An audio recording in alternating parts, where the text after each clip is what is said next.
Le 28 mars 2025, le général Mamadi Doumbouya, président de la transition en Guinée, a accordé une grâce présidentielle à Moussa Dadis Camara, ancien président de la transition. Cette mesure survient à moins de 9 mois après la condamnation de ce dernier pour son implication dans le massacre du 28 septembre 2009 à Conakry, où il avait été reconnu coupable de crimes contre l'humanité et condamné à 20 ans de prison en juillet 2024. Le général Mamadi Doumbouya a décidé de gracier Moussa Dadis Camara pour des raisons de santé et a signé un décret abrogeant toutes les dispositions antérieures avec effet immédiat.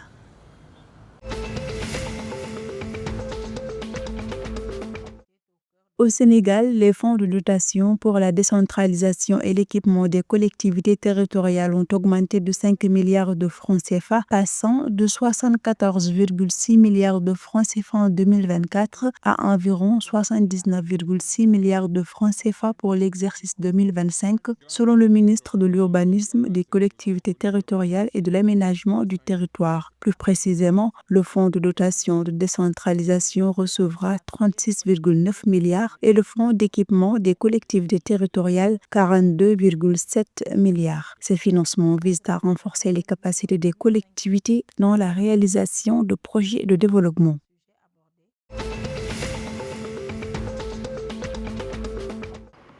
Les investisseurs boursiers ont échangé un total de 7,521 milliards d'actions d'une valeur de 398,949 milliards de naira, soit environ 260,5 millions de dollars, dans 61 312 transactions cette semaine sur le parquet de la bourse du Nigeria. La valeur des transactions a enregistré une hausse impressionnante de 730%, permettant aux investisseurs de réaliser un gain moyen de 350 885 naira. Les biens industriels ont dominé les échanges avec 4,923 milliards d'actions évaluées à 217 millions de dollars échangées en 2969 transactions.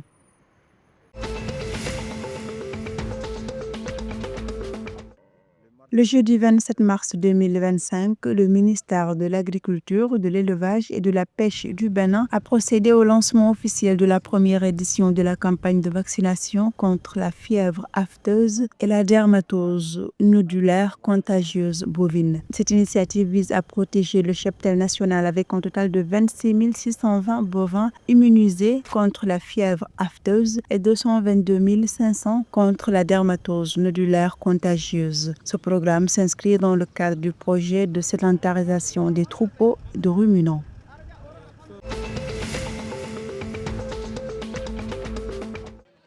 Lors de la 23e journée du championnat national de Ligue 1 du Burkina Faso, l'ASFA Yenenga a dominé l'étoile filante de Ouagadougou EFO sur un score de 2-0 vendredi 28 mars 2025. Après avoir remporté des victoires importantes lors de la précédente journée, les deux équipes cherchaient à confirmer leur forme. Cette victoire permet à l'ASFA Yenenga de renforcer sa 12e place au classement et d'établir un écart de 6 points avec l'EFO, désormais premier relégable.